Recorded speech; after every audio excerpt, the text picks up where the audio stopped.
And that's a good attitude and a state of being to be in, so that you accept whatever happens, whatever manifests, as being necessary for being there. And again, takes us back to the fourth point in the formula. Always stay in a positive state and give a positive definition, even if it's something that you objectively don't prefer, to whatever manifests, because you know it's got to be there for a reason that could serve you. And if you stay in the positive state, you will start defining things that way, just as that question has framed. Oh, well, even though this is not what I expected, even though this may even be something I don't objectively prefer, it's got to be here for a reason. So maybe the fact that this manifested now is preparing me for other things. But again, don't have any insistence on the idea that this must prepare you for the thing you thought you wanted to manifest. It will, however, if used this way, prepare you for whatever does need to manifest next, which might be more representative of what you originally thought, but it still might be different than you thought. So just stay in that state of acceptance and neutrality and positive ideas about why that manifested, so that in that neutral space you can allow whatever really does need to come in and fulfill what you actually need. So like the person here that struggles on a day-to-day basis to be consistent in following the formula, and sometimes they don't feel like doing things they have to do, that, you know, day-to-day things that all right, again, look at the wording. If you have to struggle to follow the formula, you're not following the formula. It's as simple as that, because there's no struggle in following the formula. If you understand, here's the key, if you understand that that's actually a description of how reality works. It's actually a description of how you manifest things. Therefore, if you're struggling, you're actually giving yourself an indication that you have a belief system that is preventing you from actually following the formula. You have a belief that's actually preventing you from understanding what the formula is saying to you, of what it actually is. So if the struggle is there to follow it, that's the perfect opportunity to find out in your own self-investigation what you would have to believe is true about yourself in order to experience struggle in following the formula, in order to have a lack of understanding of what the formula is. So if the struggle is there, that's your first clue. There's a belief there that doesn't serve you. Take the time to stop and investigate what it is, because once you discover what it is and let it go, it's not going to be a struggle to follow the formula anymore, because you've let go of the reason why you're struggling. It kind of reminds me of the idea of if you have a baby, you know, and taking care of that child may be very difficult sometimes, and you're tired, and all of the things that may come up that don't make it feel exciting. But if you take a step back and you just recognize how much you cherish having the child, then that will shift your energy in relation to the tasks that you have to perform that are part of having that child. And part of your joy and excitement, because you'll figure out how to do them differently that is in alignment with your excitement. That's what we're saying. There is no inherently difficult situation. Only beliefs make it seem difficult, because you're not necessarily doing it in the way that is representative of your joy. But you can't see the way to do it in the way that's representative of your joy if you're not already in joy. Because again, you cannot perceive what you're not the vibration of first. So you have to, again, understand how this works, and you have to understand that if you simply go into the vibration of joy first, different ideas of the way to do things, including raising children, will come to you that you couldn't perceive when you weren't in a vibration of joy. And when those new ideas come to you because you're already in a vibration of joy, you will see that those new ideas, those new inspirations, those new imaginings about different ways to do things, different ways to relate to this idea of raising a child, will start to give you other opportunities, other ways of expressing that relationship, and you will find that they will all start to dovetail with your joy. Yeah, it seems like the idea is if you find yourself unwilling or uninterested in doing certain tasks that are actually associated with your excitement, then that's time to redefine and look for new ways to do that, or possibly even delegate it, because sometimes that can be one way. It can be one way if that's what naturally comes out of your investigation. It can be one choice. But the idea, again, is whatever those choices are, they'll present themselves to you in a way that actually does align with your excitement. And that's the beauty of synchronicity, because it keeps Yes. bringing you more things to work with. Yes, and it keeps taking away things that you don't need to work with right now. So what about the idea of like self-sabotage? Like some individuals find that they try to do things in a certain direction, but then their own... All right, well, again, we would assume by now that this would be relatively apparent as to what the answer is. Self-sabotage obviously involves belief systems about the self that dive into concepts like I'm not worthy, I'm not deserving, I'm not able, I don't belong, etc., etc., etc., and therefore require some deep self-investigation as to why you would attempt to sabotage yourself from your own true self, why you would attempt to be something you're not. So the idea, again, is you have to look at those fundamental fear-based beliefs of lack of self-worth in order to transform that physical behavior, those choices of self-sabotage. So that idea of like it's self-sabotage, but it's happening at a subconscious level, you know. That's why you have to investigate and bring the belief into the conscious light. Again, if it remains in your unconscious, you have nothing to work with. That's why the investigation about what you believe to be true about yourself is so crucial. And thus paying attention to what the fear-based belief is saying so you can hear what it's really saying and realize how much of what it's saying negatively about you is nonsense. You have to do the investigation. You have to make the unconscious belief conscious. Now, it's going to do everything in its power to prevent you from doing so, because that's one of the ways that the negative belief perpetuates itself, is by making it seem as if you have no ability to find it. And it may use emotions to prevent you from doing so. I'm too depressed to investigate myself. I'm too tired to investigate myself. This won't actually amount to anything to investigate myself. I am a victim and always a victim, and therefore there's no point in investigating what these beliefs are. All of these things come from the negative belief.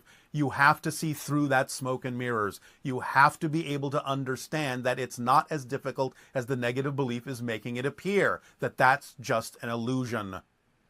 You have to know how these things work.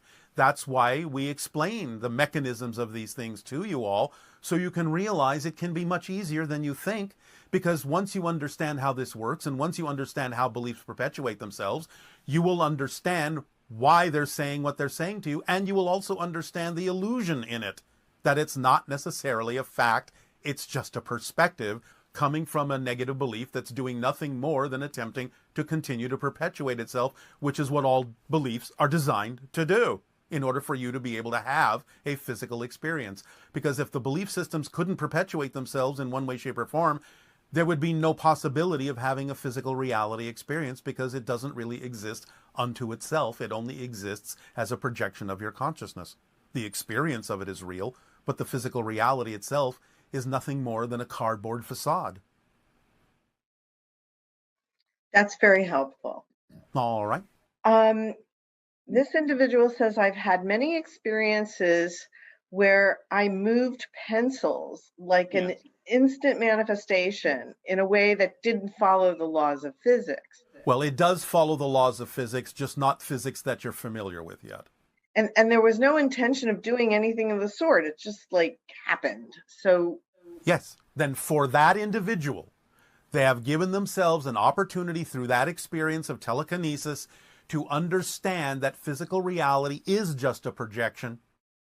The idea then is that whatever state they were in at that moment, every time they think about how that felt at that moment when that happened, puts them right back into that centered state of their relationship to the idea of physical reality as nothing more than a projection, which could, if used that way, if understood that way, for that purpose and that reason, put them in a state where they can allow themselves to, shall we say, shape their physical reality more effortlessly by simply knowing that they can always go back in that state, and that they are already back in that state just by remembering what it felt like to be in that state when they moved the pencil.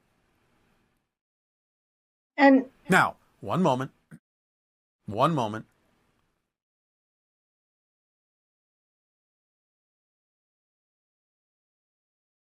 This is also an opportunity for them.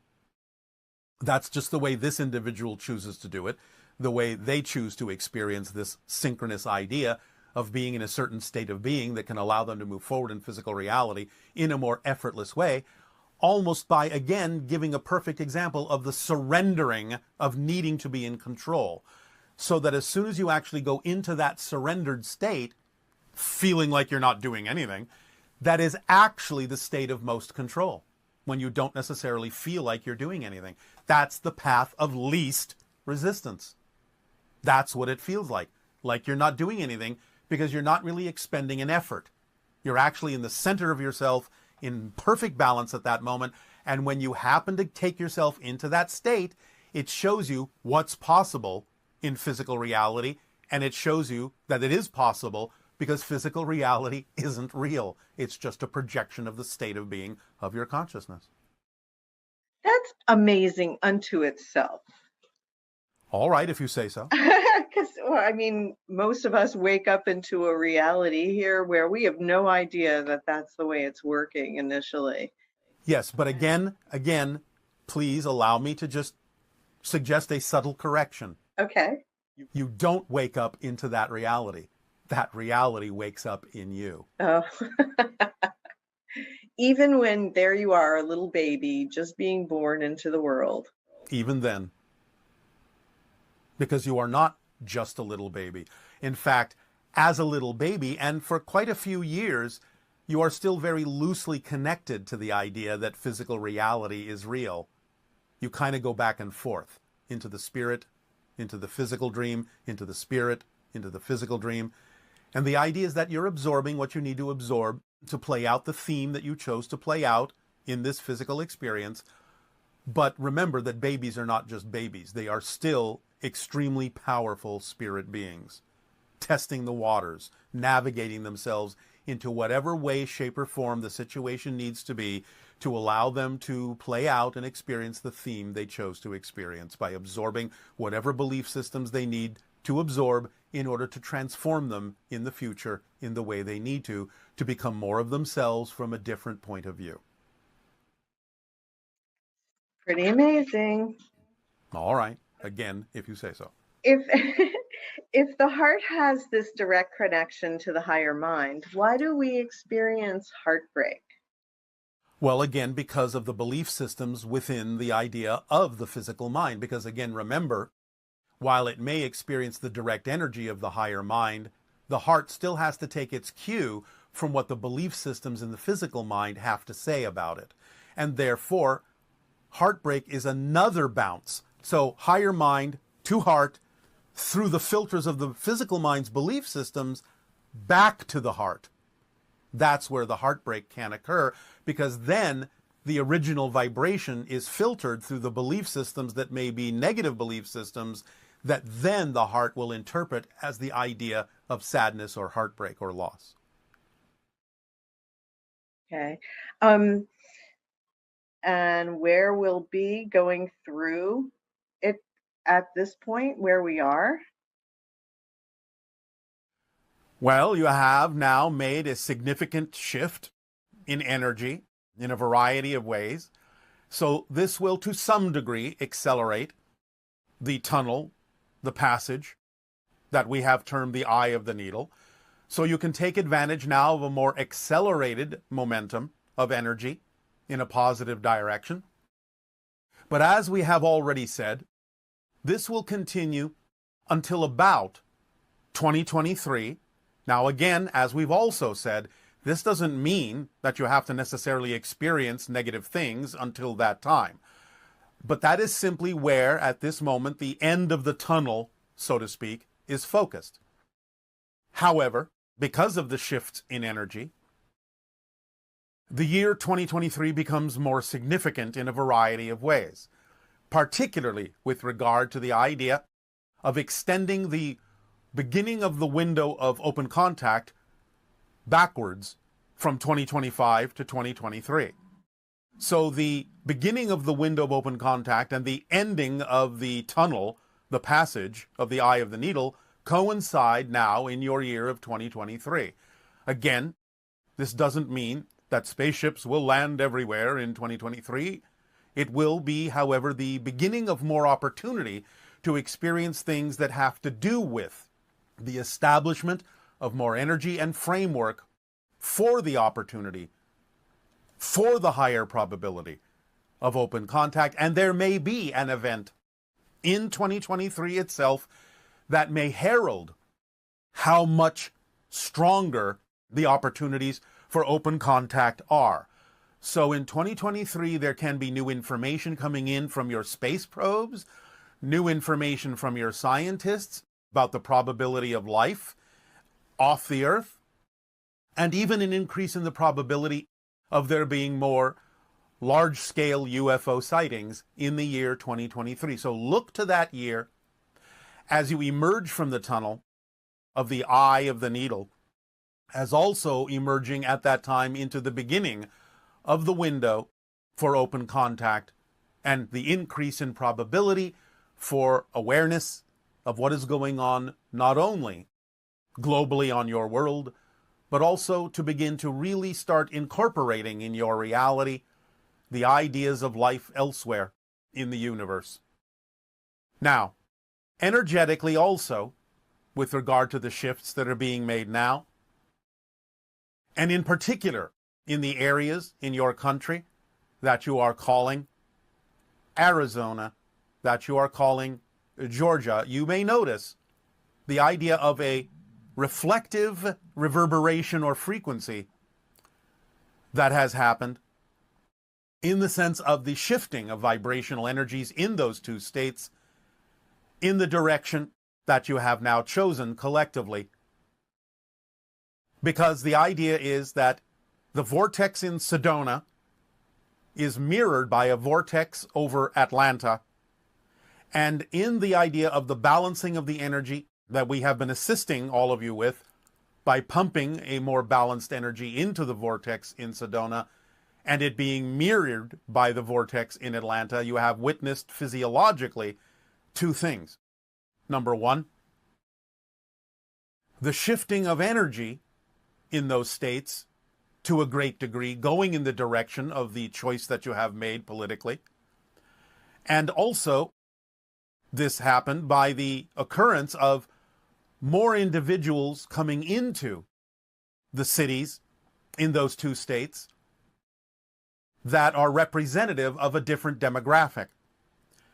You could say, in some sense, that Atlanta now exhibits far more of the energy of California, specifically more of the energy of Los Angeles, and specifically more the energy of Hollywood, because of the demographic shift of many people relocating in the Atlanta area that are involved in the same kinds of activities that you find in Hollywood in terms of film and television creation. So the idea is that the shift of the West Coast energy is now more shifting to the East Coast and the southern areas because of the connection between the two vortices, also between Sedona, which is also receiving, and Phoenix, which is also receiving more of the demographic of the West Coast as people relocate to those areas that bring that kind of energy with them, and seeing it mirrored by the Atlanta vortex.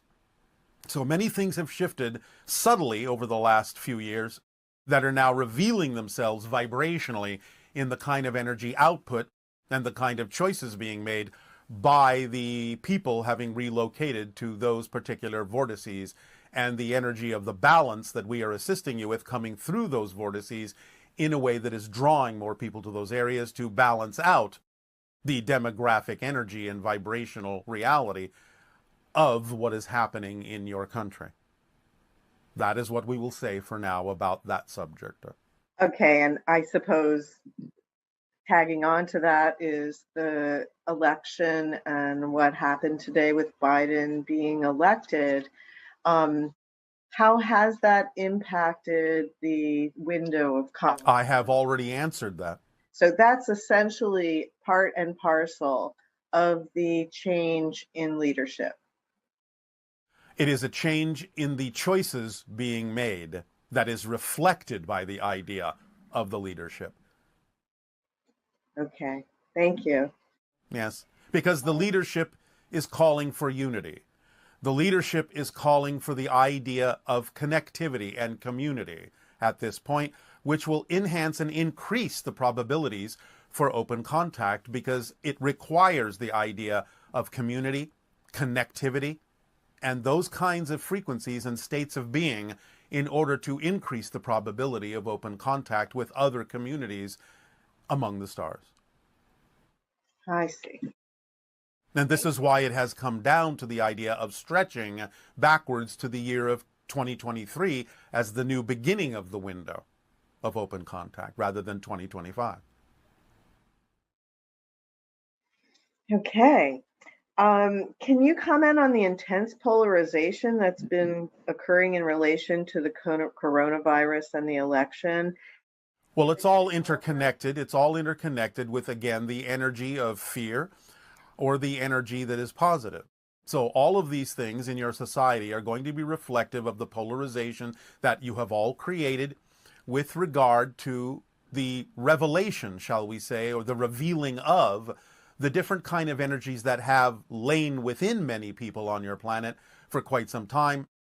But this brings out into public relief, into very broad, strong relief, the idea of the energies that have been simmering under the surface for a long time and are now being exposed, so that, again, bringing everything out on the table to see exactly what energy states exist within your different societies and cultures, you can deal with it and begin to more clearly make the choices that you prefer for what kind of a reality you prefer to experience. As we've said before, this is simply part and parcel of an extension of bringing everything out on the table, positive and negative, so that by seeing more clearly the negative that exists, you can then, by contrast and comparison, make it easier for you to decide what kind of a reality in a positive sense that you prefer.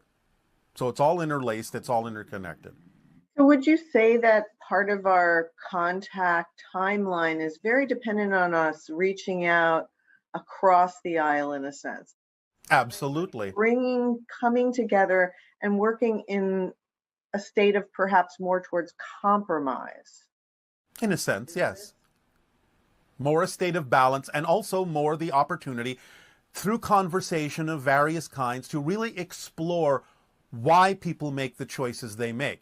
Instead of simply reacting to the choices on the surface, it's about really getting together and exploring why those choices are made. Because when you get down in conversation to the real, as you say, nitty-gritty of why people make the choices that they do, what it is they may be afraid will happen, what it is they are seeking to feel within themselves in terms of self-empowerment, when you can allow the conversations between differences in perspective to really get down to the common reasons why people make the positive or negative choices that they make, then you really form a basis for real understanding, real communication, and real self-realization and recognition within each and every individual about why it is that they do go in the direction that they go, why it is they are making the choices that they're making, because you get down to the basic concepts of what it is that people really desire to feel, to experience,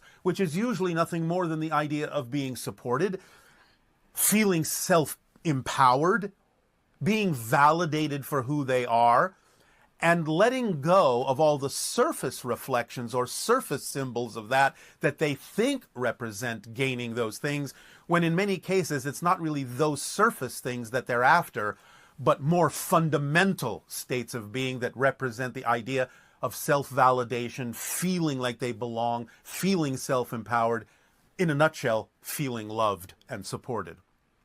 So when you can really connect in that way, the conversations won't be so superficial about the symbols that people choose to represent their attempt to feel those things, but you'll really get down to the real reasons that they create those symbols, create those outer surface appearances, because they're seeking something deeper. They're seeking a deeper connection, a deeper sense of validation, a deeper sense of being supported, and a much deeper sense of love. Well, I have faith in us as humans that we will bridge this gap and bring ourselves into a better state of existence. It's all up to all of you. It's always been. It's completely in your hands and completely in your control. You just have to see things in a more holistic and interconnected way, as is now being discussed. Now this was an interesting question. It says, is the pandemic a means from higher beings to reduce human population like the deluge? No.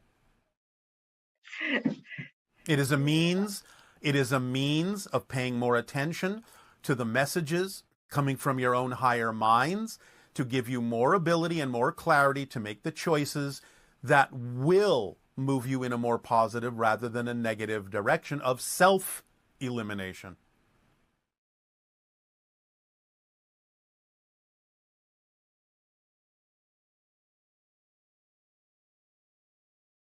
So are we.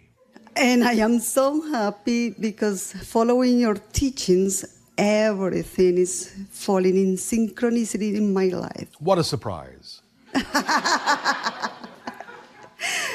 I discovered this functional food, which is helping people, is helping the cells in a human body to communicate better. All right.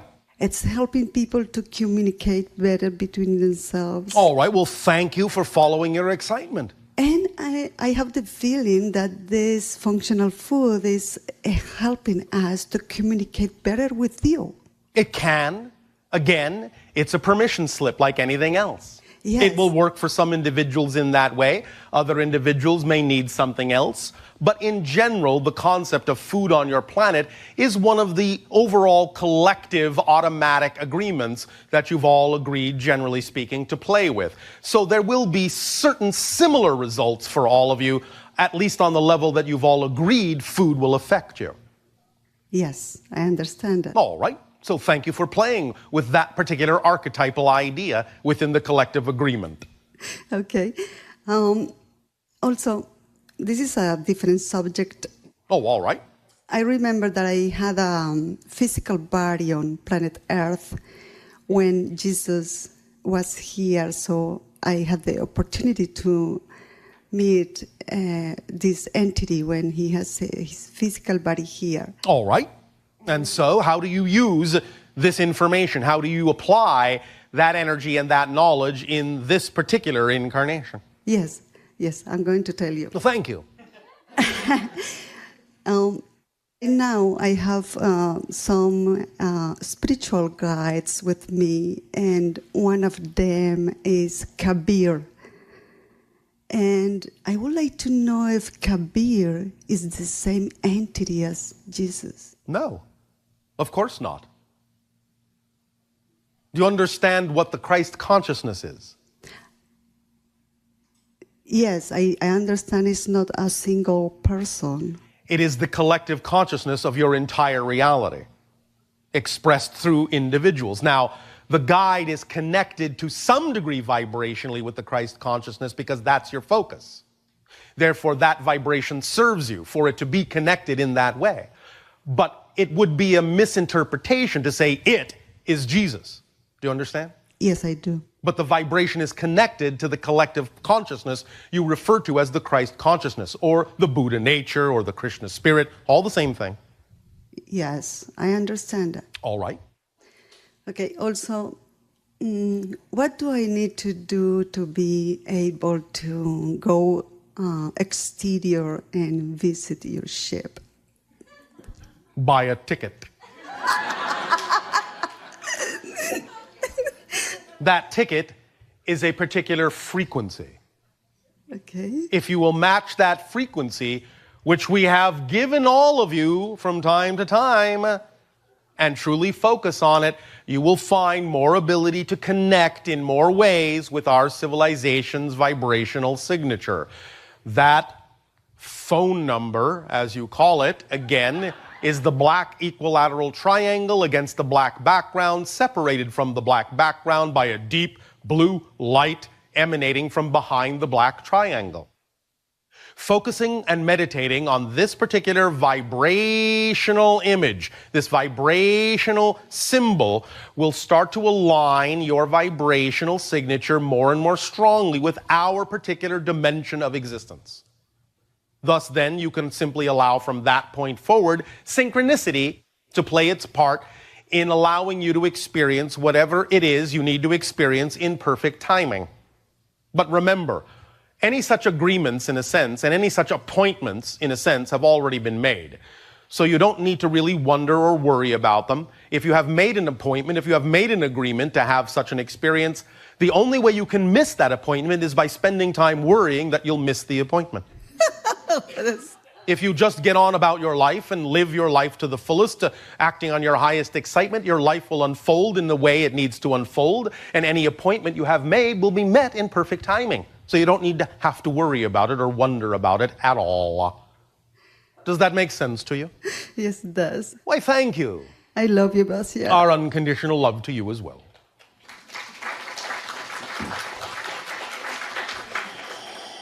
Good evening. And to you, good day. The same to you. Thank you. This is my first evening here. This is my first evening with you. Yes, and I'm loving every minute of it. We are loving every nanosecond of it. Thank you. I may ask a question that has already been answered, but That does not matter. okay. I'm definitely going to have to buy the DVD and hear this a number of times. If you insist. Yes. You talked about going higher, Yes. and like you said, everything we've ever learned about going within has always been down, down, down, and I agree. So I guess hypnotherapy's out. No.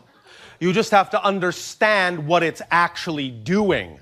Even though you are told that you're actually going deeper, what hypnotherapy can actually help you do is go higher. You just have to ignore the nomenclature and understand what's really happening.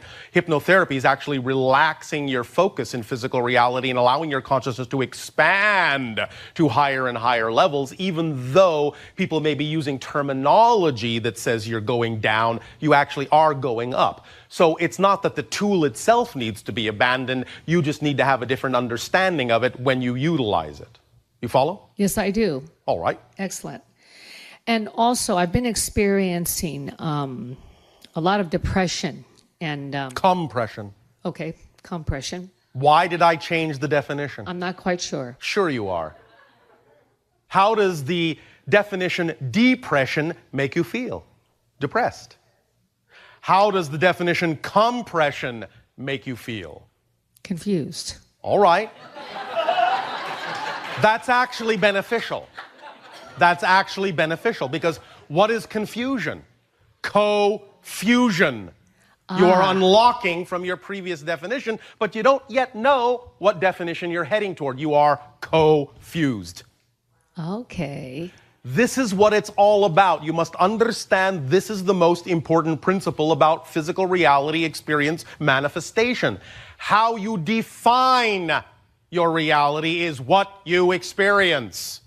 Literally, because all things in physical reality are fundamentally neutral. They have no built-in meaning at all. You are designed to give life meaning. You are designed to give meaning to different circumstances and situations. That's the gift, that's the power you have been given by creation as a co-creator. The meaning you give to something determines the effect you get out of it. Again, this is just physics. It's what we call the third law of creation. What you put out is what you get back. It's just like a reflection in the mirror. Physical reality is, in a sense, a mirror. And if you see in the mirror that your face is frowning, you don't go over to the mirror and try to make the reflection smile. The only way to make the reflection smile is for you to decide to smile first. You understand? Yes, I do. So if you define the experience you're having as compression instead of depression, you'll understand that it is actually a very natural response to when you cannot find the answers out there, you go to where you know they are, in here. Yes. So you withdraw, you collapse to the 0 point, the neutral point. And when you thus then from that neutral point redefine yourself, and finally know what the answers are that you seek, you re-emerge, you re-expand as literally, not metaphorically, literally a new person. You understand? Yes, I do. And so, when you go through that compression and then go out to the expansion and are a new person, that means that that person has a completely different vibration and a completely different reality in a completely different parallel universe. Do you understand? And that means that that person has a completely new history and a completely new future. Completely. Literally. Make sense? It does. Now, the only question is, are you willing to believe it?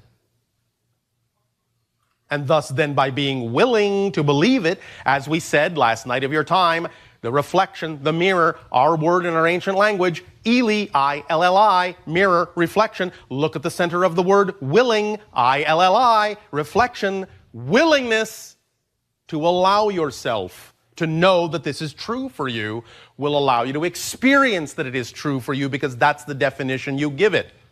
Why will it show you that when you give it that definition? Because there is absolutely nothing in existence that can contradict you. You are your own universe. You-niverse.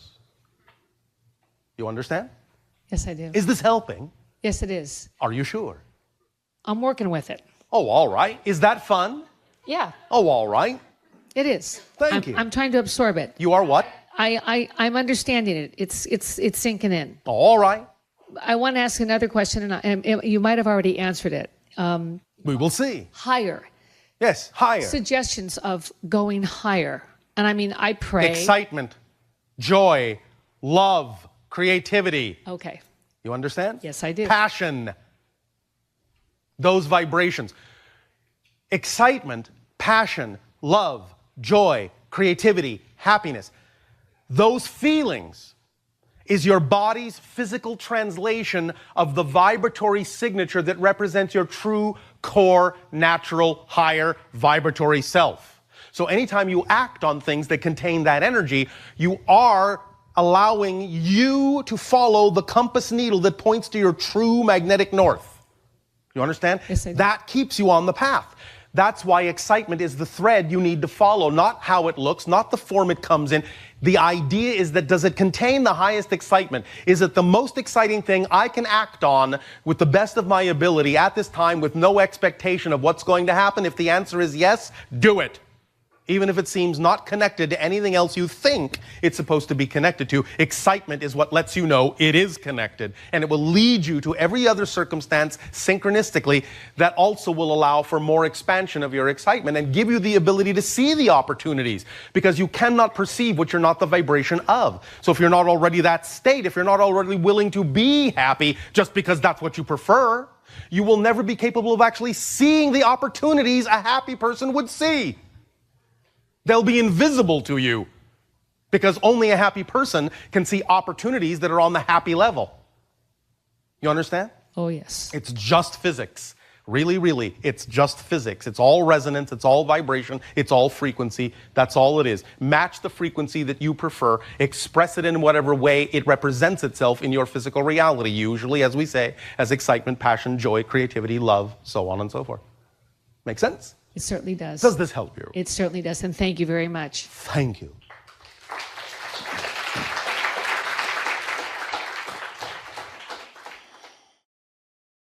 Where I told a friend that I understood now about the other beings. All right. And was that fun?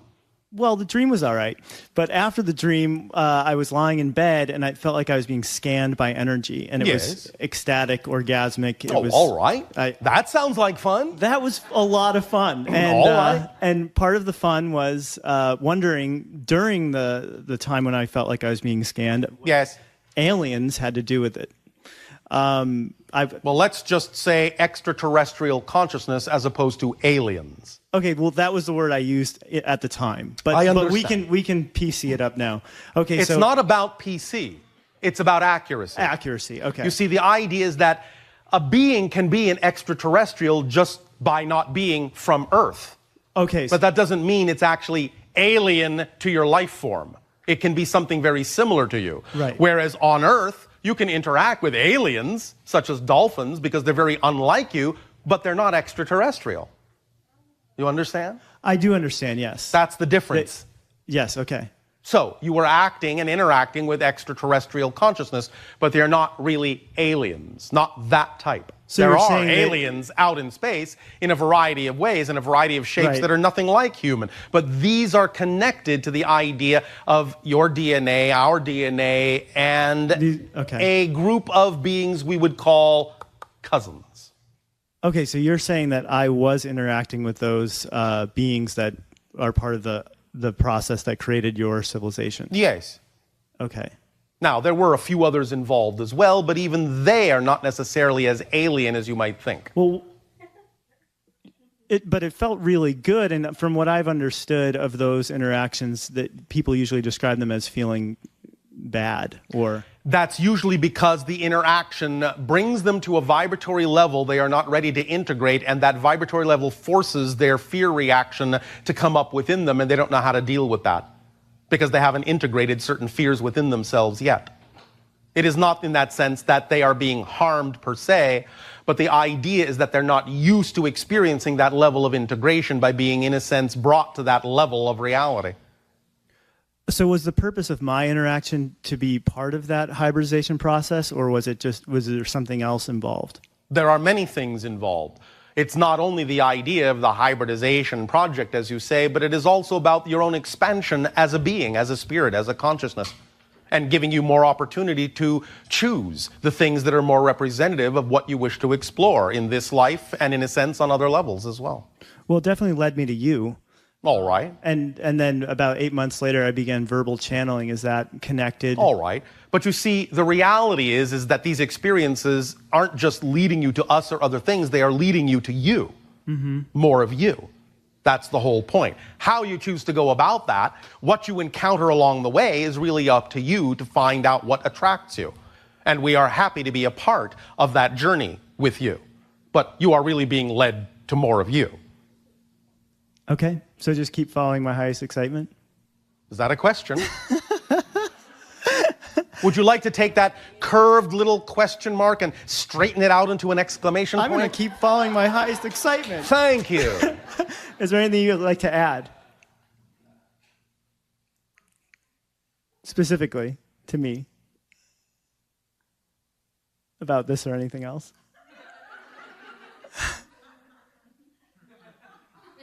Is that a question?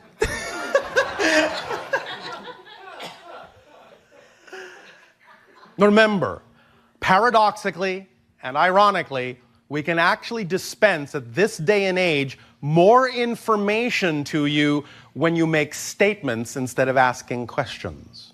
Because questions close doors, statements open them. And when you open the doors, we can see through them and help guide you to that information. So the more statements you make, the more we actually can give you information than when you ask questions. So, is there anything else? That was a question. Well, I have the contact crystal on my nightstand. And how will you play with that idea? Well, I did the meditation that comes with the DVD with it, and yes. And I felt a lot. Of what? Energy. In what way? Well, my arms moved around involuntarily. Oh, all right. And like so that. You say then you will apply this in your life. How?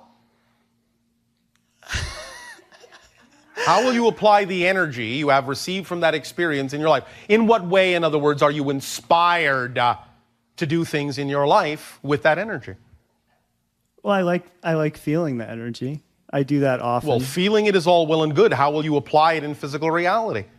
If you just sit around feeling it, it's not, in a sense, going to be grounded in your world. Well, I visualize when I feel that. Visualizing is not action.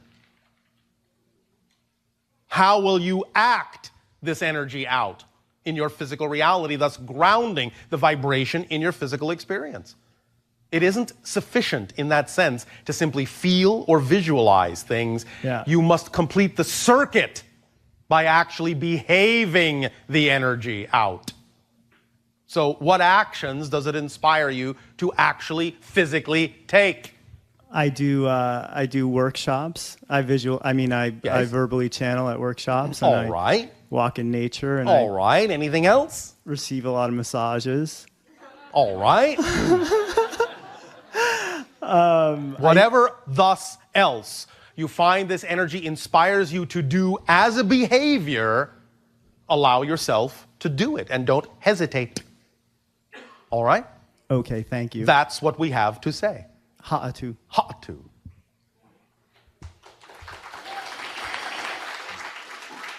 Hello, Bashar. And you good day. So, as I understand it, we're basically pieces of source energy shot into darkness to experience progression. Well, that's one way to express it, yes. Okay, well, after you hit the fifth density, time sort of melts away. Well, yes. So how do you experience progression without time? You don't. That's the point of experiencing space-time, so that you can experience progression, so that you can experience change, so that you can experience creation and transformation. On those higher levels, things just simply are, instantaneously just are. And there is no real progression in that sense. I see. So it feels the same to be in the fifth density as it is to be in the seventh density? No, it doesn't feel the same. It isn't the same experience. Nevertheless, the idea is that the similarness is that there is a timelessness to what is experienced. It is not experienced as a progression. It is just experienced as what is from a different point of view. Cool. Thank you. It is many different temperatures in a sense. But the idea from that perspective is that to experience space-time and to experience progression is also, as you say, cool. Yes, very cool. Star Trek cool. Okay. All right, we understand. Yeah. Okay. Also, I'm an audio engineer, and I love music, and have a little bit of question about your ears. Can you hear past 20,000 kilohertz? Yes. Yes. How far can you hear? 444. Whoa. We heard that. That's cool. So I'm guessing your music would be just super complex, I guess, in the sense. In actual fact, it is not. It is actually quite simplistic, because we revel in what you might call the complex richness that we can hear in things you would only hear as simple tones. I see. Okay, cool. I hear.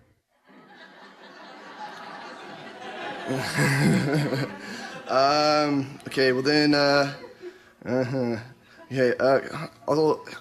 there planets that war on other planets out there? There are other civilizations that do have forms of warfare, but we have not really encountered too many. Okay. I was kind of thinking that if they're advanced enough, they'd probably be kind of more peaceful, right? In general, yes. The idea is that some of the limitations that exist in your world and those other few worlds are not that common. Cool. All right. Also, can I experience ascension if I'm drunk? Can I ascend if I'm drinking? If you are actually intoxicated, no.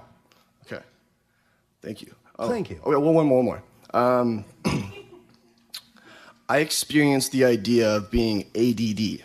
I'm very ADD. I have a very lazy mind, and I take. Are you sure? I don't know. I think I am.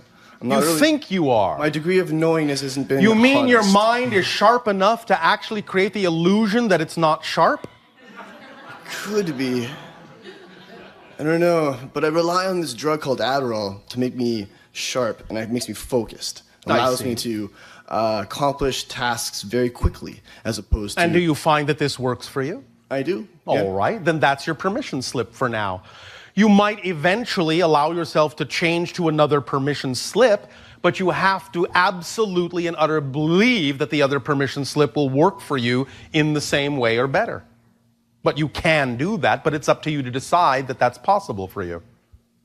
Very cool. All right. Thank you. Thank you. And I would, in that sense, define ADD as added dimensional depth.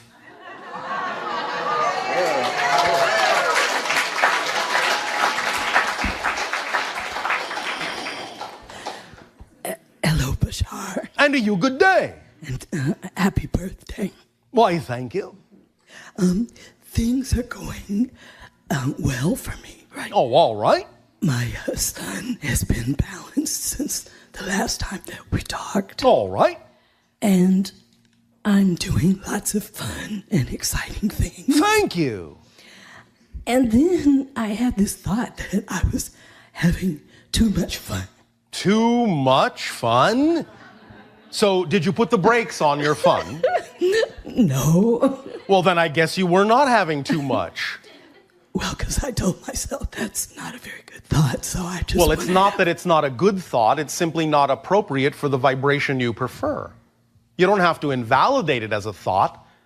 So the thought came to give you a chance to simply recognize it as an equal choice you could make, and at the same time you decided that that would not be a choice you would make. Simple as that. Okay, sounds simple. Well, it is. I had a friend recently tell me that they thought I was getting very comfortable with my voice. Oh, like all right. this. Are you? Yeah. Yeah. Are you attempting to be convincing? Yeah. All right. So you are not comfortable. Well, I would like to speak more. Are you sure it's necessary? No. All right. Then why not allow yourself to simply allow the times that it is necessary to be the times that you speak, and find out that there may not necessarily be as many times that it is necessary, and learn other forms of communication? Yes? Okay, and be excited about that. Why not? Why not? That's true. Why not? That's true. There are many, many, many forms of communication that are exciting other than the idea you call speech. Okay. Do you not on your own planet say that actions speak louder than words? Okay, so I think I'll just go dancing. All right. Now you're talking. Now you're talking. Okay, thank you. I would like to ask you a question about something that happened to me about 10 years ago. Yes. I had some body work massage done. Yes. And afterwards, I physically felt like the tides were moving within my body. Yes. Rising and falling. I had never felt it before, and I've never felt it again. That's So I was all right. wondering, You simply I'd like hit a to- particular resonance pitch that allowed you to feel the motion of energy waves.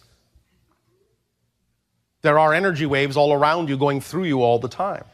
It is possible to hit certain resonant pitches that actually allow you to sensitively feel, to viscerally feel energy waves going through you. It doesn't matter that it hasn't happened that way since. The point is that in feeling it then, you took yourself to another level. That was the way you did it then. You'll do it differently now. Okay. All right? I'm excited about that, too. Thank you. Thank you, Bashar.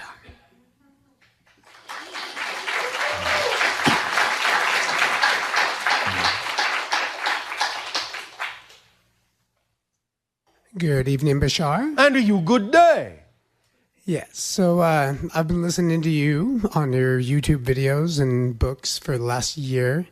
And I want to thank you very much for the expansion that you have done for my life and everybody that I've come into contact with and spread your beautiful message. All right, we thank you for being willing to expand yourself, and we are happy to be a reflection of your willingness to do so. All right, thank you. So my question is a matter of our dimensional shift that we're going through. Yes. And so I've got these ideas that are running through my head on the matter of, is this shift that we're going through a matter of this lifetime, we're using it as an opportunity to raise our vibration for us to be a resonant match for when we reincarnate into being fully in the next dimension? Well, in a sense, you are setting it up in that way. But again, remember, all lives exist now. So from the linear perspective, you can create that experience, you can create that effect. But when you do, in a sense, pass into spirit, you will realize that those different realities with those different frequencies all already exist simultaneously, side by side, in a sense, or overlapping, in a sense. Right. Remember that you're shifting billions of times per second already. And that shift is representative of shifting through various parallel Earth realities of different types. As you change your frequency in any given moment, that determines the next parallel Earth reality you will experience in the next billionth of a second, and the next billionth after that, and the next billionth after that, and the next billionth after that. No one parallel reality has any movement in it at all. They're like static frames of film. Motion and change is the effect that you create by actually shifting your consciousness from parallel reality perspective to parallel reality perspective billions of times a second, creating this smooth illusion of continuous change. So whatever vibration you are determines the reality you experience. So it's all about the idea of creating the vibration that is commensurate with the type of reality you prefer, and creating a greater degree of difference in your definition of reality from one to the other, so that you can actually thus then experience the shift more consciously, more readily, so you can recognize that you've been shifting all the time. Because every shift is an immediate shift and a total change. But you don't recognize it as such because every reality you're shifting to is so similar to the last one, you hardly notice any difference. But when you start creating a shift in your design to a reality that is much different, then you start to notice that you're shifting, and it becomes more conscious. Does that make sense? Oh, sure, yeah. Does that address the question you asked? Yes, it does. Is there anything else? No, that's all. Thank you very all right, much. thank you. Yes.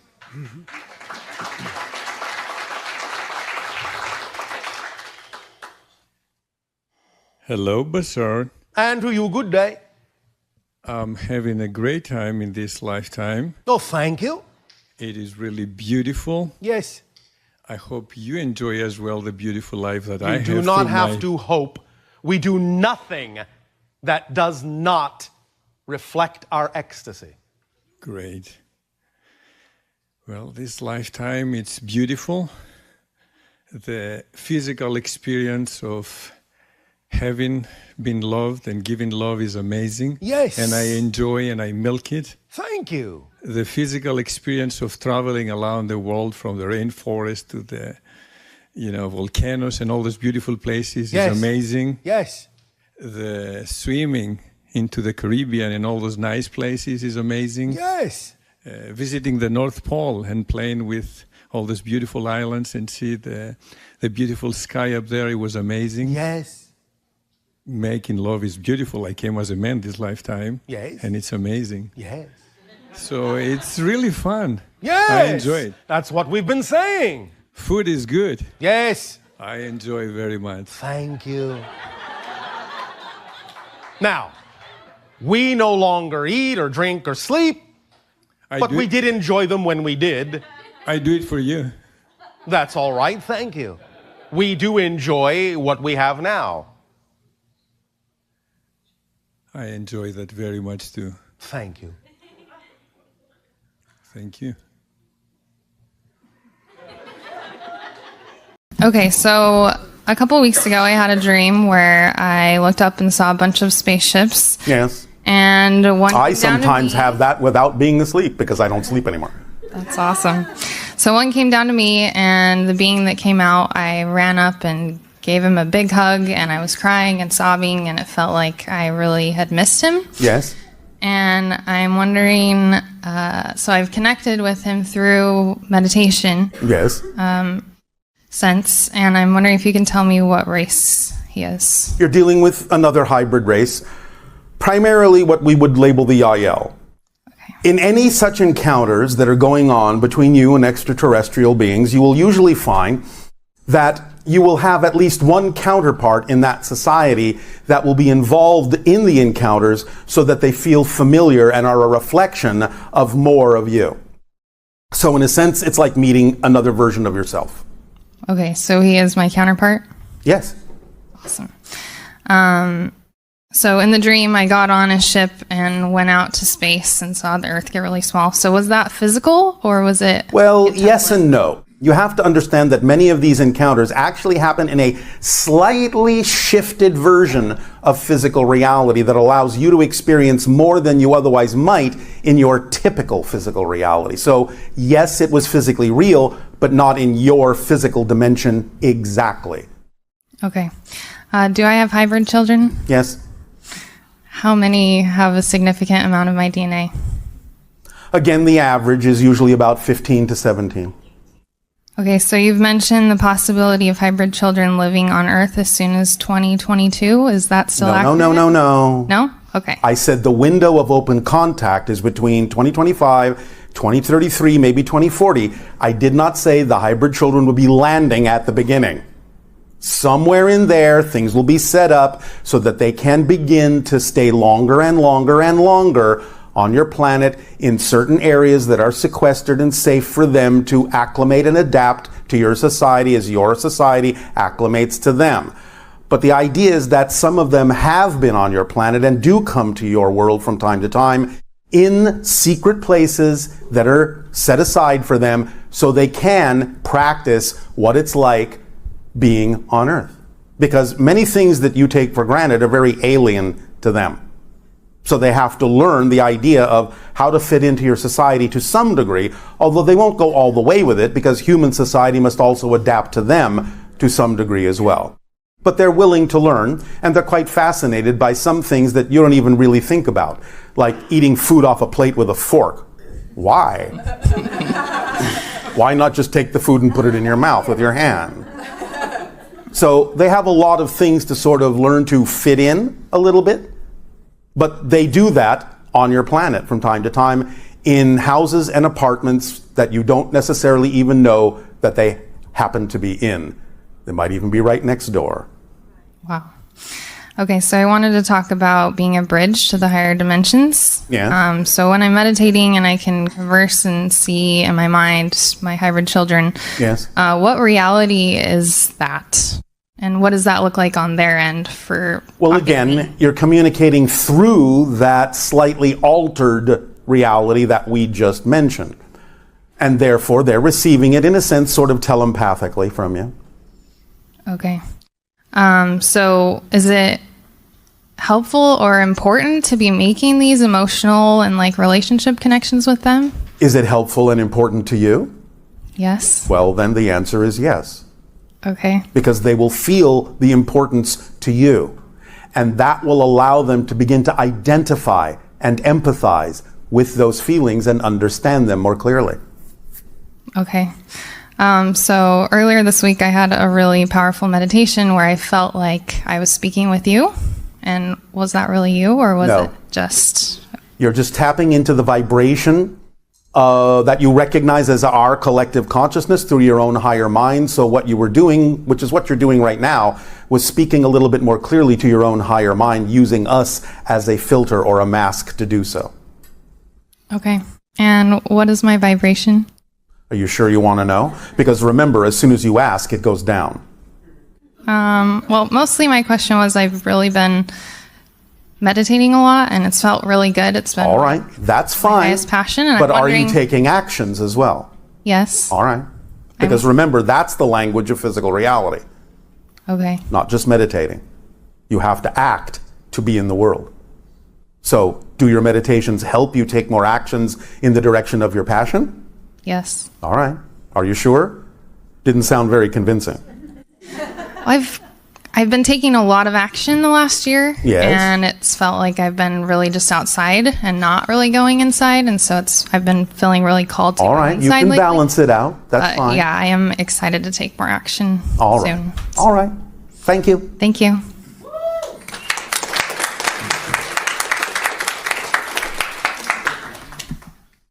Thank you, beloved Bashar. And good day to you. Good day to you. Speak up, please, so that all may hear you. I've been listening to you many years ago, and I'm very grateful to be here. All right. I've been doing a lot of work inwardly for self to grow, and to become more of who I am. Yes. And I'm creating a sacred of meditation in my house with people that coming over. All right. And I do believe with water and air and all the 7 things that you've been provide tonight. The thing is that I've been asking is about my son, that he's back in my house and he stay all night with the heater and he doesn't really drink enough water. And if you have a way for me to what are you asking? Should you tie him down and force feed him? No. Well, just that. Have you had conversations about why, and does he actually feel like he's not getting enough? He would listen to others, but not to his parents, I guess. Have you had a conversation about why he doesn't listen to your advice? Usually kids don't listen to their parents. That's not the case on my planet. I know, but here it's a little bit different. Well, I understand that. But do you also understand he may have his own path in life? I totally agree with you. All right. The thing is that, like you said... I have a suggestion for you. Okay, thank you. Let's call it the Santa Claus effect. Yes? Yes.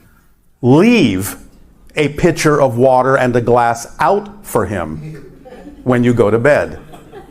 Maybe in the night he will sneak over and have some water without you necessarily knowing about it. Okay. Thank you. Yes? Just give him the option.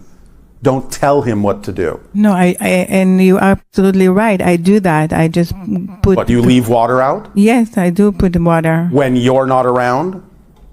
When I'm not around? Yes, when you go to bed, yeah, leave water out. Okay. So that you're not around, so that he can have it when you're not around. Okay. You understand? Yes. All right. Yes, and for the heater that is a whole night long, and there's no air in this room, no windows open, nothing. Is he cold? He always said that he's cold. All right. But then there's no air at all for all there night. There must be some, or he would suffocate. Remember, that's the first basic need, and without air, you'll probably be dead in about 2 minutes. Yeah, but I can see that he has like the eyes swollen. I can see he's very fatigued and... All right. Well, have you had a conversation about the fact as to whether or not he enjoys that feeling? I do, but as I said, that he doesn't listen to his I didn't parents. say that you had to say something he had to listen to. Okay. I said, have you had a conversation about whether or not he enjoys that effect? If he's enjoying that? Yes. Ask him. Look, your eyes are kind of puffy and swollen and so on and so forth, and you seem very tired. Do you enjoy that feeling? I'm just curious. Okay, I will ask him that for sure. Then it's not about him listening to you. It's about you paying attention and giving him options to respond in the way that he prefers to respond. Okay. Yes? Yes. All right. And again, he doesn't have to answer. Just pose the question. He'll go through it in his mind, and maybe he'll decide that he needs to make different choices to have different consequences. Mm-hmm. But you're being the one that's imaginative enough to simply get the ball rolling in his own mind without making him think he has to listen to you. Mm-hmm. Do you understand? Yes. All right. You need to be a little bit more imaginative, and we don't mean this in a negative way, a little bit more sneaky. Oh. So that you can inspire him to think about things without him feeling that he is being told what to do. Okay. Do you understand? Thank you. You just have to exercise your curiosity. Because again, if that really is his path, if that's something he believes he needs to do, then the only thing coming from you in your unconditional love and support is, well, I'm curious. Do you find that sensation interesting or enjoyable? Or let me know. I'm kind of curious. And then walk away. You don't even have to finish the conversation.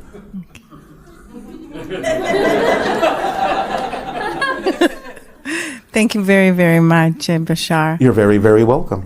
There's anything else that you see from what I do for self, doing work and... Are you acting on your passion to the best you can with no insistence or assumption on the outcome and remaining in a positive state no matter what manifests? Yes. Don't lie.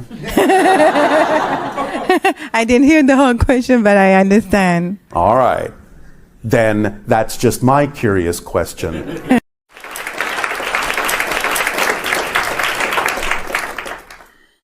Hello, Bashar. And to you, good day. I have a few questions. Speak up. I have these dreams where I feel shapes in my body.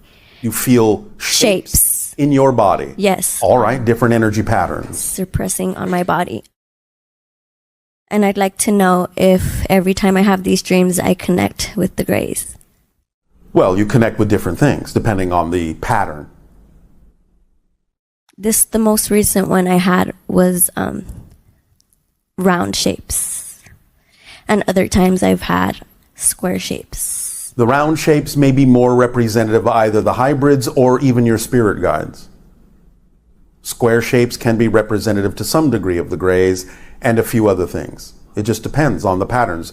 You're translating the energy connection into these ideas of shapes. That's a very interesting way to interpret them. Was my family chosen as a whole?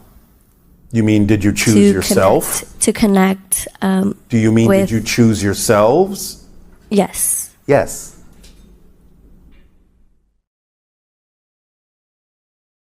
A young lady mentioned earlier if she was talking to you.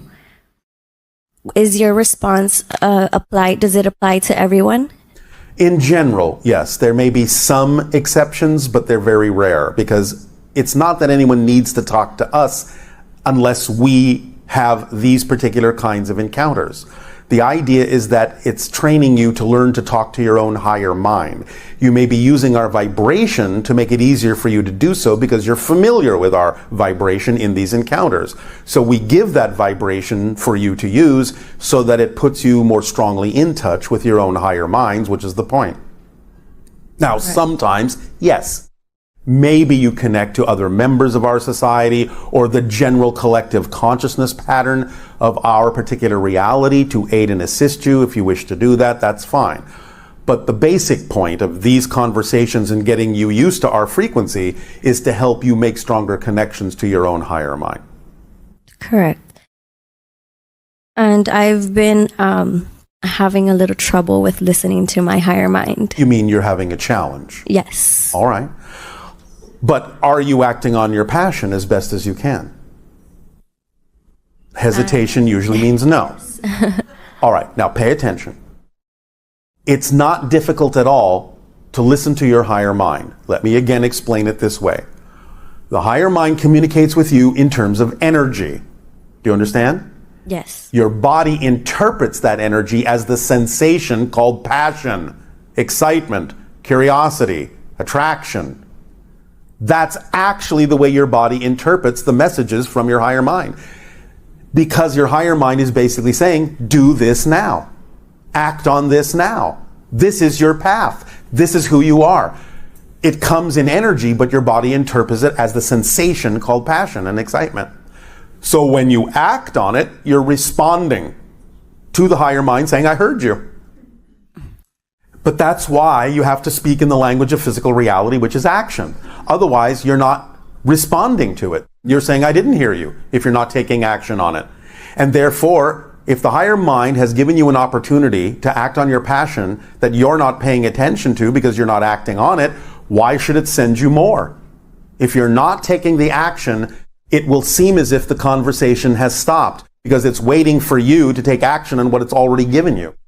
Because there's no point in giving you more opportunities if you're not acting on the ones it's already given you. Yes? Yes. So if you want to feel that flow and feel the connection that is there, it's important to act on your passion so that you can connect in your awareness with your higher mind and get more opportunities from it and be more excited to do more things, and that will continue the conversation. But you're stopping the conversation if you're not actually taking action on what it's already given you. Yes. Make sense? Yes. Is this helping? Yes. All right. So what could you be doing that you're not doing? I'm taking more action. On what? On I'm asking you specifically. doing. What would you rather be doing that you're not doing? making the right decisions for myself. You're not really responding. I'm asking you for a physiological expression. I understand that what you're working on is also part of the idea of creating your own balance in life. Yes. But I'm actually asking you, how do you want to creatively express this in physical terms in your reality? Is there something that you would prefer to be doing outwardly that you're not doing as a creative expression? Painting, writing, singing, dancing? Do you understand what I'm saying? So, is there something? Yes. What?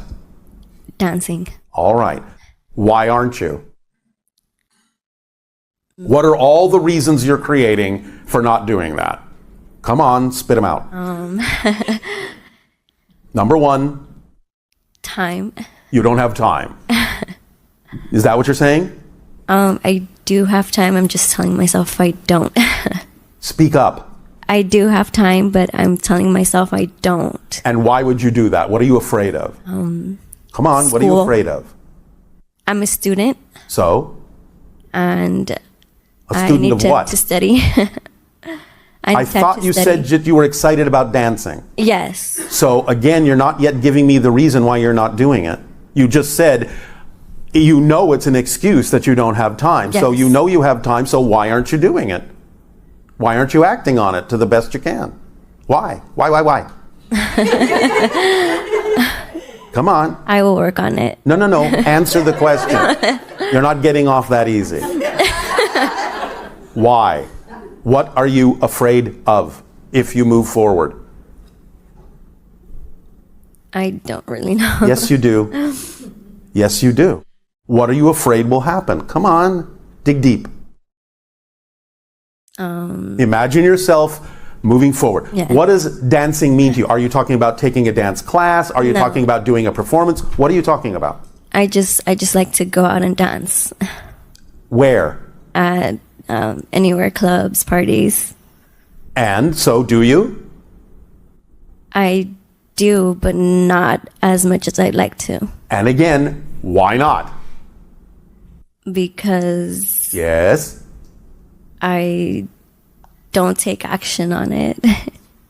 All right, but why not? What are you afraid of? I'm afraid of... Come on, what are you afraid of? Are you afraid of looking silly? Are you afraid of people judging you? What are you afraid of? Neither. Then why don't you do it? If that's what you're saying you'd be excited to do, Yes. why aren't you doing it? What's the reason?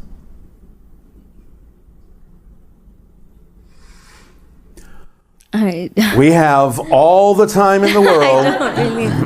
I mean... What's the reason? Give me a reason.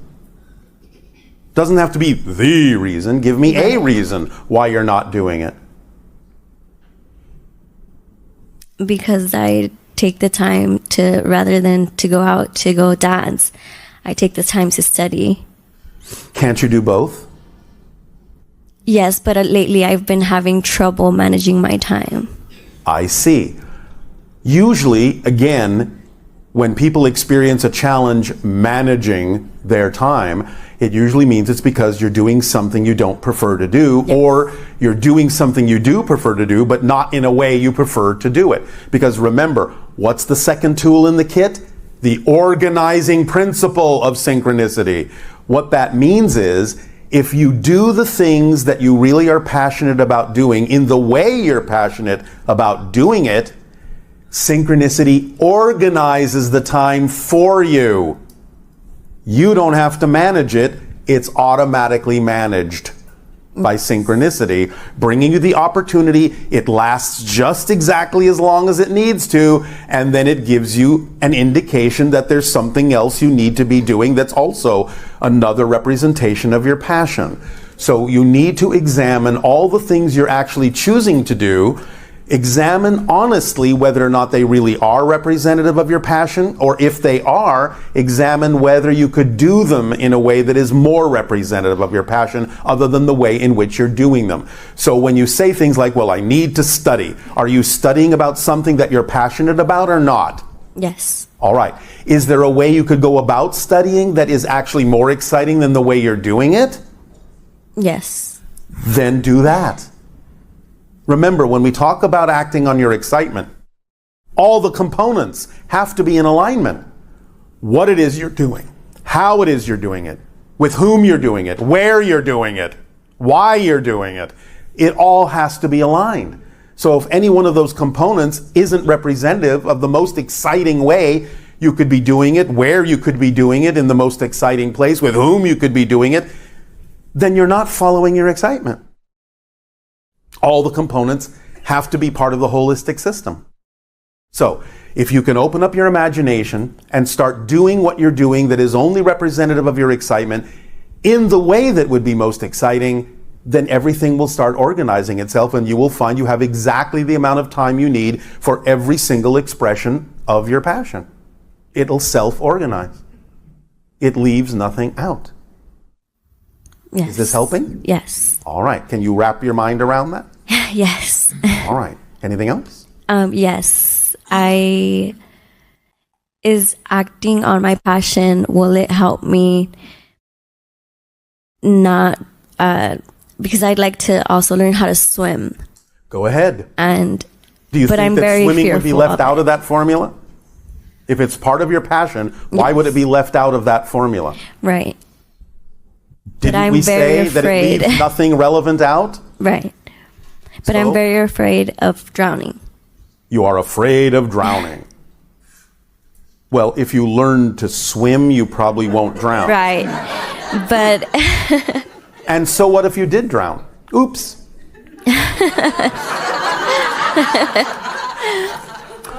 Again, pay attention. Organizing principle means everything is organized, which means if suddenly you are learning to swim and you find that you're having a little bit of difficulty, a little bit of a challenge, guess what might happen? If you're following your passion and it's not your time to die, guess what might happen? Gee, someone will show up to help you. Right. What a shock. Do you understand? Yes. And if it is the time you chose to pass into spirit, then it's your choice. Who cares? You'll still be fine. You'll just be swimming in the ethers. But if it's not your time that you've chosen, then synchronicity will bring you what you need to allow you to experience an expression of your passion. If that means someone may come along to help you, or something else may happen that allows you to know that you'll be all right, including an awareness of common sense. Yes? Yes. Because common sense on your planet isn't common. So in other words, don't allow yourself to get caught up in things that actually don't make sense. If you're learning to swim, don't start in the deep end. Yes? Yes. All right. So let certain things simply be obvious. And that will be in alignment with your passion. Yes. Don't get confused about the idea of, well, it's my passion to learn to swim, so I'm just going to jump into a roaring ocean in the deepest part of it. When I don't know how to swim, then you're not really following your passion. Not really. Because you're not allowing yourself some common sense in there as well. You follow me? Yes. You're actually making a choice to increase the probability of death. Now, some people can do that and be okay, but that's an exciting path that they've chosen. If it's not your path, it's not your passion to push yourself to the limit, knowing that you want that level of challenge, that is part of your path, then don't do that. Know who you are, know yourself, and then everything will be fine. Yes? Yes. It's all right to take it a step at a time. That's perfectly fine. You don't have to push yourself beyond what it is your belief system says is appropriate for you. Remember, you're all eternal beings. What's your hurry? Yes? Yes. All right. But do give yourself an opportunity to act on your passion when you can. Yes. And then eventually it will prove to you that it always works. All right?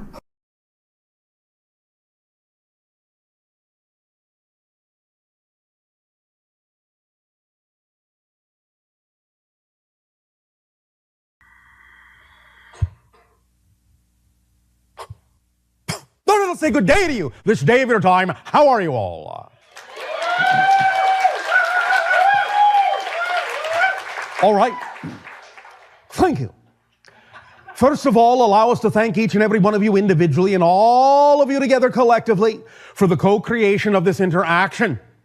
Each and every time you allow such an interaction to occur between our civilization and yours, it is a gift for us to experience through you that many more ways that creation has of expressing itself. And so we thank you for expanding our understanding of all the different ways that the infinite does exist. In return for that gift, we now would like to begin this transmission with the idea that we have called no comparison. Let us begin. This is fundamentally an idea about your uniqueness. But even though many of you may empirically understand that you are unique, still in many of our conversations with a lot of you, we hear over and over and over again the idea that many of you discount yourselves, discount your worth, that you wind up comparing yourselves to others and falling short in your own eyes. We would like to now examine a little bit more deeply, a little bit more clearly, this whole idea of comparing yourselves to these ideals, and in your own estimation, perhaps sometimes coming up short, feeling inadequate. This all, of course, has to do with the issues of self-worth and the belief systems that you were taught growing up in your reality that may still be in effect in your unconscious mind and allowing you not to allow yourself to realize your full potential, allowing yourself to not follow your highest excitement, your highest passion. The idea of comparing yourself to someone else in many cases really doesn't work, and we would like to explain why.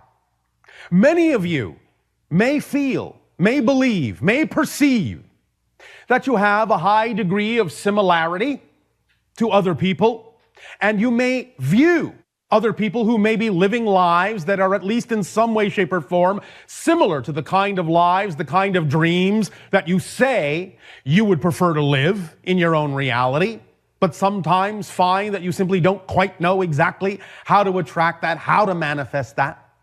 But many times when you make those kinds of comparisons between yourselves and others, you're actually thinking, you're actually having a belief system that a comparison can be made. When in fact, not only do you really have no business comparing yourself to anyone else, you actually don't really have any capability of comparing yourself to anyone else. Now, we understand that you may think that many of you are very similar, that you are all, after all, human beings on earth, and that you have a high degree of similar things that many of you do. And so because of those similarities, you fall into the assumption, you fall into the belief, you fall into the definition that other things ought to be similar too, that what works for them can work for you. And in a sense, that is true, but only in the broadest sense, only in the most general sense is that actually in any way, shape, or form accurate. Many of you think that when you compare yourselves to other people, you are comparing apples to apples. Understand, it is truly actually much more like comparing apples to kumquats. You are really not as similar as you think for the following reason. Anything that you perceive to be a similarity between you is, like anything that you experience in a collective reality, created by agreement. You have to agree to be similar to someone else in any way, shape, or form. And what that should tell you is that fundamentally, you're not similar at all unless you agree to be. So the idea is that even though you may experience what appears to be a lot of similarity to someone else, you really are not similar at all unless you set up the parameters for that similarity by agreeing to play the game of being similar. But at the same time, you also recognize that you have differences. And the idea is that you are more different than you think. And really, it is by validating, totally validating the differences between you that you actually will create a sense of harmony, a sense of similar vibration. That's the paradox. By allowing full validation of the differences, do you actually create a similar vibration with others who are also validating their own uniqueness? So the idea really is that when you start to compare yourself to someone else, and if you're doing it in a negative way and find yourself coming up short, they can do this and I can't. Why are they so much better than me? Why am I lacking in this? Why am I not able to do what they're able to do? Really, it should come down to the fundamental understanding that you are nothing like them and they are nothing like you, except where you agree to appear to be similar. And it is only an appearance. Now, of course, we are talking about the idea of your personality construct. Obviously, on higher planes and higher dimensions, the idea is that everything is one. Everything is an extension of the same one source. And in that context, yes, you are the same one thing, seen, viewed, experienced from a multitude, an infinite multitude of different perspectives. But those different perspectives are truly unique. And when you agree to play the game of being in a similar reality with someone else, being in a collective reality experience, you are taking that uniqueness and you are defining it and filtering it and tailoring it and molding it in a very specific way with your unique take on what being similar means. So even when you create the idea of similarity, you are creating similarity from a different and unique perspective. Your similarity is not the same as anyone else's game of being similar to someone else. So you are always unique, you are always different, and thus then different enough.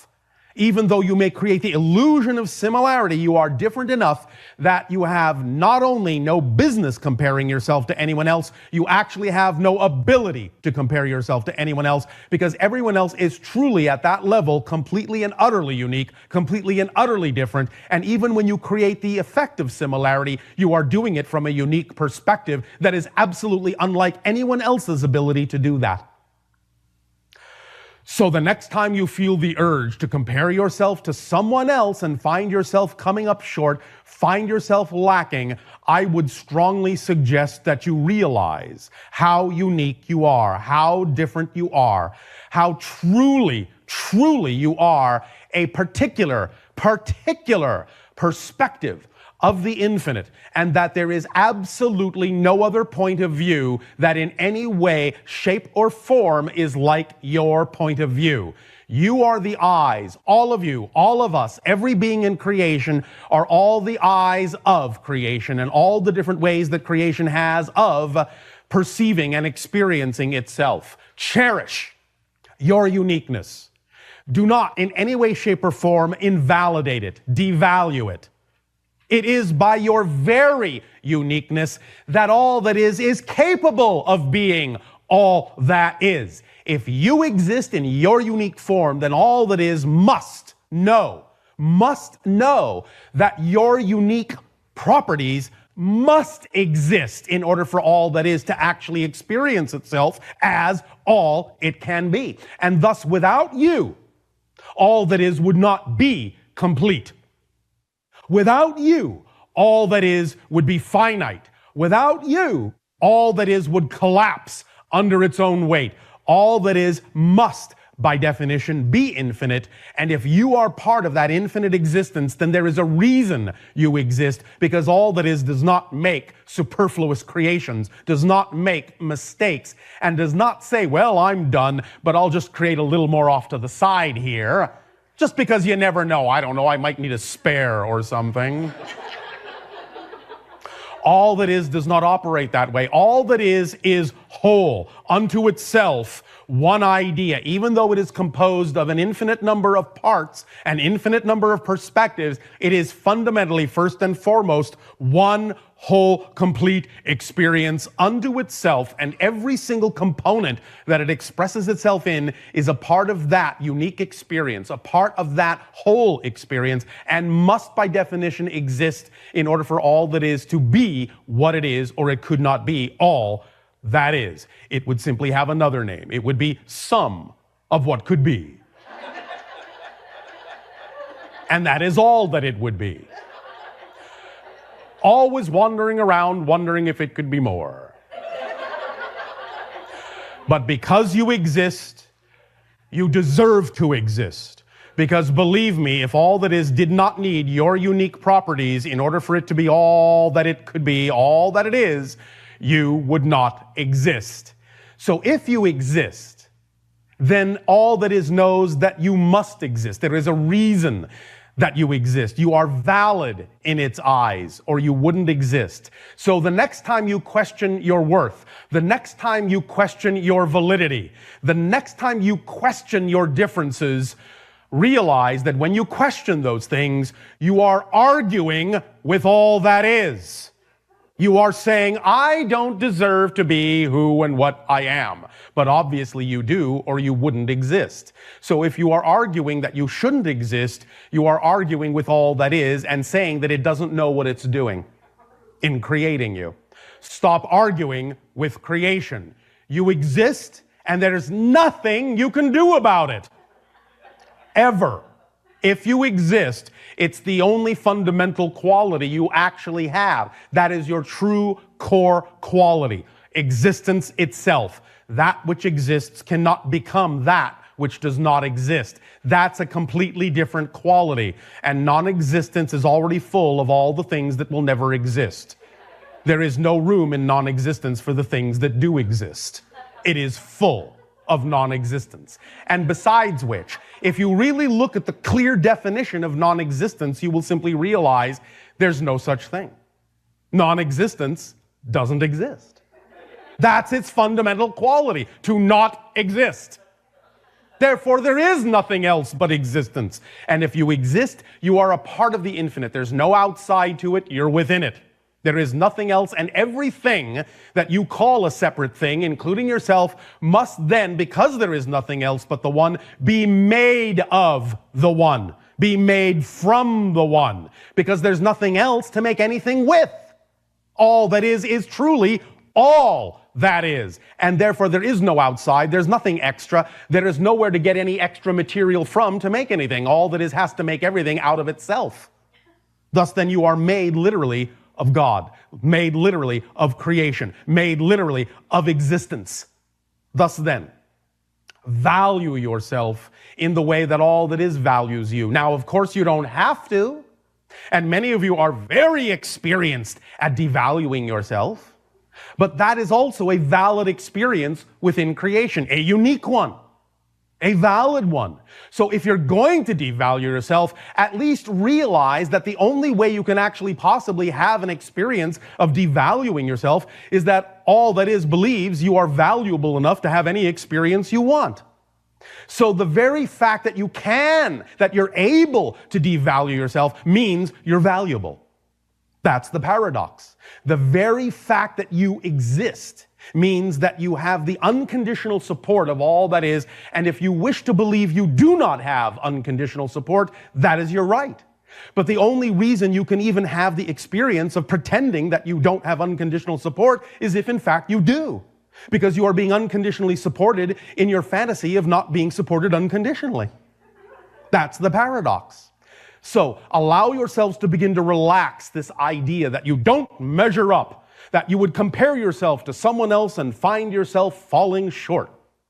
No one else is like you. No one else can be like you. And you can be like no one else.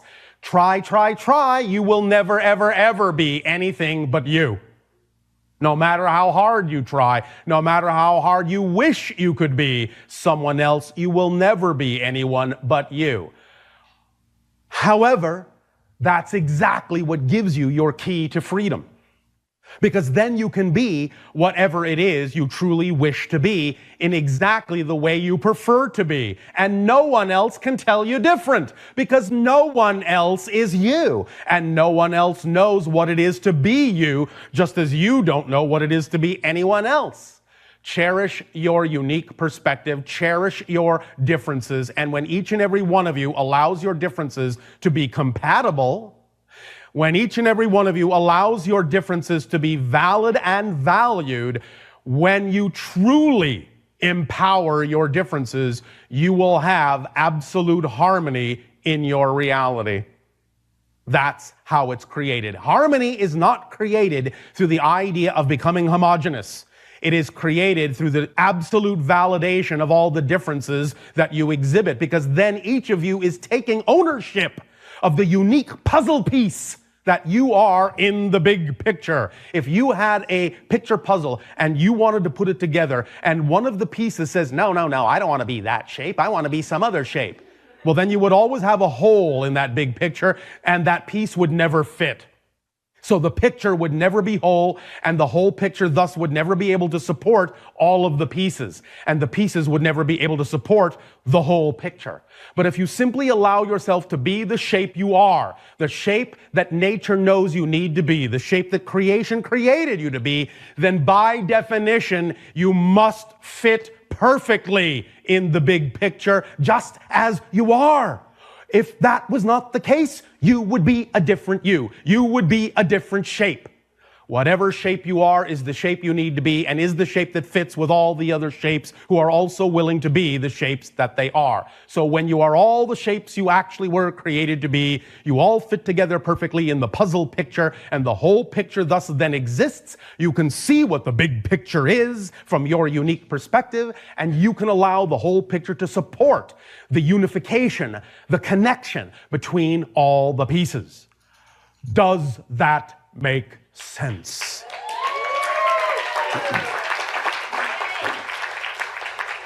All right. So once again, and finally, I would suggest that you give up trying to compare yourself to anyone and anything, and just understand that even though someone may act as an inspiration for you, even though they may in some way, shape, or form be creating with their uniqueness, with their differences, something that is similar to what you prefer, something that is somewhat representative, somewhat symbolic of the thing that represents your ideal scenario, your ideal life, your ideal situation, it is only just that, symbolic. It is not identical and never will be. You will find your way of representing that idea in your unique manifestation through your unique perspective with your unique energy. And it will always be uniquely different than anyone else's, no matter how similar you may think it appears. It is only that way by agreement, and thus only by agreement do you experience the idea you call similarity in your reality. Because you are all completely unique. You are all apples and oranges and bananas and watermelons and kumquats and berries and all sorts of other things that are nothing like each other, but you've all come together to play a game of similarities and differences in a balanced way to experience the unique perspective of the physical reality you call the game of Earth, and the discovery of your uniqueness through the playing of that game, by giving yourselves incentives, by seeing, by creating apparent similarities to lure you into what is possible, to symbolize what is possible, to represent an idea and a concept of what is possible for you, but not in any way, shape, or form are those symbols that lure you, those symbols that excite you, not in any way, shape, or form are they designed to make you feel less than or incapable of. Because if you can perceive it, you can be it. Remember, you cannot perceive what you are not the vibration of. So if you can perceive something that is even remotely representative and symbolic of something that represents your ideal scenario, then that means that vibration is in you in a unique way, and it is up to you by acting on your highest passion, by acting on your highest joy, by being who you truly are and allowing your core vibration to shine forth, it is up to you to manifest the unique, particular expression of that idea, and in so doing, enhance the totality of the experiences that all that is having of itself, by thus then being the fully manifested facet of the multidimensional crystal of creation that you were uniquely created to be. Are now and always shall be, because you exist, and thus you always have, and thus you always will in some form or another. Does that make sense? Yes. All right.